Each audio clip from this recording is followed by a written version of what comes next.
반갑습니다. 대정 임마누엘교회 박유리 목사입니다. 아마 내 인생에 내가 생각하는 그 10가지 문제 중에 하나가 양성이 나왔기 때문에 여기에 이렇게 영상을 보고 계시겠지요. 우리 인생에는 많은 문제가 있습니다. 사실 인생에 문제가 없는 사람이 어디 있습니까? 눈에 보이는 어떤 육신의 문제, 질병이라든지 가정의 불화와 또 경제 문제, 이렇게 누구나 다 알 수 있는 문제도 있고요. 또 눈에 보이지 않지만 정신의 문제, 우울증, 조울증, 공황장애 이런 거와 같은 눈에 보이지 않는 문제도 있습니다. 그런데 이 인생 자가 진단 키트를 보고 오신 분들은 그렇게 누구나 다 이유가 있고 그 이유를 알아서 해결할 수 있는 문제가 아니라 나도 모르게 끊임없이 해결되지 않는 그 문제 때문에 아마 이 영상을 클릭하셨을 거예요. 그런데 이 문제들은 다 있는데 중요한 것은 분명히 나는 아픈데, 나는 분명히 이러한 질병을 가지고 있는데 병원에 가도 아무리 엑스레이를 찍고 아무리 의사를 만나도 그 문제가, 그 질병이 없다라고 나온다는 겁니다. 어떤 분은 도벽을 하는데 이 도벽이라고 했을 때는 뭔가 필요해서 해야 되잖아요. 근데 모든 걸 다 가지고 있어요. 도대체 내가 왜 이러는지 나도 이해할 수가 없는 거예요. 내가 이해가 되지 않고 나도 모르게 오고 그러니 도저히 해결이 되지 않는 거예요. 문제는 있는데 도대체 답이 없는 겁니다. 왜 그러냐? 우리가 문제를 잘못 진단했기 때문이에요. 진짜 문제는 따로 있습니다. 문제에는 답이 있습니다. 제가 신혼초에요. 나름대로 살림을 잘 살아야겠다는 생각으로 아주 음식도 하고 청소도 다 열심히 할 때가 있었습니다. 근데 아무리 치워도 집에서 계속 냄새가 나는 겁니다. 그리고 어느 날에는요, 좀 보이지 않던 날파리 같은 것도 막 보이기 시작해요. 창문도 열어서 환기도 시켜보고 또 향이 나는 그런 향기 나는 것들도 뿌려보고 또 날파리 잡는 좋은 것들도 막 집에 놔둬보는데도요, 그게 잠깐 해결됐다가 결국은 또 시간이 지나면은 또 자꾸 냄새가 나고 또 날파리가 꼬여드는 겁니다. 아니, 내 인생의 문제가요, 이렇게 하면 해결됐다가 저렇게 하면 잠깐 해결되는 것 같은데 또 그 자리에 머무는 것처럼 이 악취와 이 문제가요 계속 반복되어지는 거예요. 근데 나중에 알고 봤더니요, 제가 손님이 갑자기 와서 음식물 쓰레기를 버리려다가 그것을 싱크대 하장부에 넣어놓은 거예요. 하부에.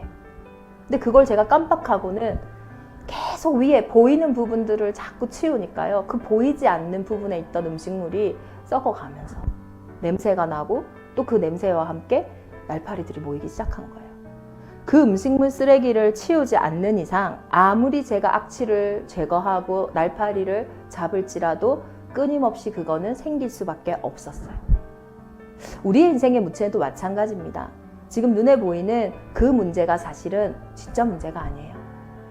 우리의 인생의 진짜 문제는 따로 있습니다. 그것이 진단되지 않으니까 그 음식물 쓰레기가 진짜로 치워지기 전까지는 해결이 안 되는 겁니다. 그것을 성경은 진단하고 있어요. 성경이 말하고 있는 것은 인생의 진짜 문제, 그리고 진짜 답인 거예요. 그럼 우리의 인생의 그런 음식물 쓰레기와 같은 문제는 뭘까요? 성경은 그것을 우리의 근본에 와 있는 문제라고 해서 근본 문제다, 영적인 문제라고 얘기하는 거예요. 창세기 1장 27절에 사람은 누구냐? 사람은요, 하나님의 형상대로 창조되었대요. 하나님은 눈에 보이지 않아요. 눈에 보이지 않지만 실제하는 것을 우리는 영적이라고 합니다. 인간은 영적인 존재로 창조되었어요. 이것은 단순히 하나님과 함께 살아야 네가 복 받는다 라는 종교가 아닙니다. 하나님과 함께 살아야 착한 거야 라는 윤리도 아닙니다. 이것은 생명이에요. 물고기가 물에 살아야 하는 것이 윤리가 아니잖아요. 물고기가 물에 살아야 하는 것이 종교가 아니잖아요. 물고기는 물에 살아야 삽니다. 생명이기 때문에. 근데 물고기가 그 생명의 근본인 물을 떠난 순간 파닥파닥 되면서 죽어가는 것처럼 인간은 보이지 않지만 영적인 존재, 하나님을 닮은 하나님의 형상이기 때문에 하나님을 떠난 그 상태가요, 물고기가 파닥파닥 되는 것처럼 영적으로 죽은 상태예요. 그러니요, 설명할 수 없지만 두려움이 있어요. 근원적으로. 내가 이해할 수 없지만 불안함이 있어요. 아무것도 문제 없는데 두렵고 불안하다니까요. 그 상태를 보고 성경은 죄라고 이야기합니다. 죄에 대하여라 함은 너희가 나를 믿지 않는 것이요. 하나님을 떠나 있는 그 상태가 죄의 상태예요. 하나님을 떠나 있는 그 죄의 상태에서는요, 물고기가 죽는 것처럼 우리의 인생에요, 영적인 죽음이 와 있다라는 증거가 뭐냐? 육신의 죽음이라는 거예요. 그래서 저와 여러분은 죄 안 지은 것 같은데 우리의 인생에 죄가 들어와 있다는 증거가 뭐냐? 사람은 한 번 죽는다라는 거예요. 그것이 우리의 근본 운명이에요. 그래서 죄라는 말은 결국은 우리가 운명, 사주, 팔자, 피할 수 없는 것에 사로잡혀 있다라는 겁니다. 저와 여러분이 죽지 않는다면, 죽음을 피할 수 있다면 운명, 사주, 팔자를 사실은 피할 수 있는 거겠죠. 그러나 돈이 아무리 많아도 한 번 죽습니다. 사람이 아무리 착해도 한 번 죽습니다. 건강관리를 아무리 잘할지라도 한 번 죽는 거는 정해져 있어요. 그것이 운명이고 그 운명은 죄와 사망의 법입니다. 그럼 왜 이것을 바꿀 수 없을까요? 그것을 붙잡고 있는 존재가 있기 때문이에요. 죄를 짓는 자는 마귀에게 속합니다. 마귀는 처음부터 범죄했다고 했어요. 어떤 범죄를 했냐? 거짓말했어요. 저는 마귀를 본 적이 없습니다. 저는 사단을 본 적이 없어요. 그러나 사단 마귀가 하고 있는 일이 있어요. 끊임없이 우리의 인생을 거짓말합니다. 그 거짓말로 인해서 어둡게 하고 혼돈스럽게 하고 공허하게 하는 거예요. 제가 음식물 쓰레기를 보지 못하고 그 악취만 제거하려고 했던 것처럼 내 인생의 진짜 문제는 보지 못하고 가짜 문제만 붙잡고 살아가도록 하는 거, 그게 바로 마귀의 일이에요. 어두울 때는요, 아무리 소리 질러도요, 그 어둠이 떠나가지 않습니다. 어두울 때는요, 저와 여러분이 아무리 울어도 어둠은 떠나가지 않아요. 어두움에게 내 돈을 다 보여줘도 어둠은 떠나가지 않아요. 그게 저와 여러분의 인생의 문제가 해결되지 않은 이유예요. 어둠은 빛이 들어온 순간 떠나가는 거예요. 이유가 없어요. 정말로 내 인생의 문제가 나도 원치 않게 온 문제잖아요. 그래서 내가 이해도 안 되고 내가 해결도 안 되는 거잖아요. 그게 어떤 문제든. 어떤 사람에게는 아무것도 아닐 수 있지만 나에게는 죽을 것 같은 지옥과 같은 문제일 수 있어요. 그 문제는 영적 문제로부터 온 문제예요. 그렇기 때문에 사람이 절대로 해결할 수 없어요. 저와 여러분이 해결 못한 게 이상한 게 아니라 당연한 겁니다. 사람이 해결할 수 있는 문제면 사람이 해결하고 살면 돼요. 그러나 사람이 해결할 수 없는 절대 불가능한 그 문제를 해결하기 위해서 하나님이 사람을 만나러 오신 거예요. 그 어둠 가운데 빛이 온 것처럼 사람의 방법으로 해결되지 않기 때문에 하나님의 방법으로 오셨습니다. 창세기 3장 15절에 여자의 후손으로 이 땅에 오셨어요.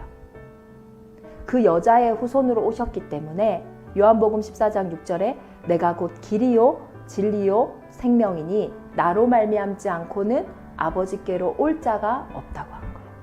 예수님은 그리스도이십니다. 그 그리스도가 하신 첫 번째 일은 길이 되신 거예요. 저와 여러분의 인생에 사람이 아무리 노력해도 해결되지 않는 그 문제, 영적인 문제로 온 그 문제를 해결하시기 위해서 길이 되신 거예요. 그리고 예수님은 마가복음 10장 45절에 인자가 온 것은 섬김을 받으려 함이 아니라 도리어 섬기려 하고, 저와 여러분의 인생을 섬기러 오셨어요. 죄의 문제를 해결하기 위해서. 이 운명사주 팔자에서 완전히 해방을 주시기 위해서 십자가에서 그 죄의 결과로 오게 된 죽음, 죄 없는 그분이 저와 여러분을 위해서 대신 죽으심으로 죄의 문제에서 완전히 해방을 주신 거예요. 그래서 로마서 8장 1, 2절에 보면 그리스도 예수 안에는 결코 정죄함이 없습니다. 생명의 성령의 법이 죄와 사망의 법에서 너를 해방하였습니다. 그래서 예수 그리스도는 죄와 저주의 법에서 우리를 완전히 해방하신 참 제사장이세요. 그래서 예수를 믿는 순간 운명사주 팔자에서 해방된 거예요. 그리고 예수님은 참 인간으로 오셨지만 하나님이라는 증거로 부활 승리하셨어요.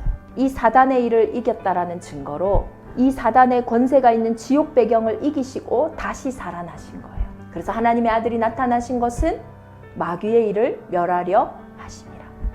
우리의 인생의 참 왕이 되신 것입니다. 이 예수 그리스도께서 지금 저와 여러분의 인생의 마음의 문을 두드리고 계시는 거예요. 요한복음 1장 12절에 보면 영접하는 자. 영접이 뭡니까? 우리가 누군가가 우리의 인생의 문을 두드릴 때 그냥 문 열지 않잖아요. 누가 왔는지 확인하잖아요. 그 이름을 믿는 자에게는 예수가 그리스도라는 그 이름이 왜 예수 그리스도인지 아셔야 돼요. 그것을 우리가 믿음으로써 하나님의 자녀가 되는 거예요. 아니 목사님 믿는다고 그게 끝납니까? 그럼 여러분 제가 한번 물어볼게요. 여러분의 그 문제가 여러분이 원하는 데 온 문제가 아니잖아요. 여러분이 그 이유를 알고 내가 피할 수 있어서 피할 수 있었던 문제가 아니잖아요. 나도 원치 않는데 내 인생에 나도 모르게 들어온 것처럼 예수 그리스도가 내 인생에 들어오는 순간, 빛이 들어오는 순간 어둠은 떠나가는 거예요. 사람이 마음으로 믿어 의에 이르고 입으로 시인하여 구원에 이른다고 하였습니다. 이 시간에 그 두드림에 내 마음의 문을 열고 싶으신 분들은 지금부터 제가 하는 기도에 따라 하시면 됩니다. 살아계신 하나님, 감사합니다. 오늘 예수가 그리스도라는 복음을 들었습니다. 지금까지 내 인생의 진짜 문제는 알지 못한 채 그 문제로 온 결과만 붙잡고 살았습니다. 이 시간에 내 마음의 문을 엽니다. 예수 그리스도께서 내 안에 들어오셔서 주인이 되어 주세요. 이제는 헛수고하는 인생이 아니라 그리스도의 인도를 받는 하나님의 자녀를 삼아 주세요. 감사합니다. 예수 그리스도 이름으로 기도하옵나이다. 아멘. 축하합니다. 이 시간에 내 마음의 문을 열고 예수 그리스도를 내 인생의 주인으로 영접했어요. 그렇다면 하나님의 말씀의 약속대로 나는 이제 하나님의 자녀가 된 거예요. 아직은 진짜 태어난 어린아이와 같겠죠. 도움이 필요합니다. 가까운 곳에 도움을 요청하시거나 혹은 이 전도지를 전달한 전도자 아니면 대정 임마누엘 교회로 연락 주셔서 이제는 어린아이에서 어른으로 성장하는 그 은혜가 있기를 축복하겠습니다. 감사합니다.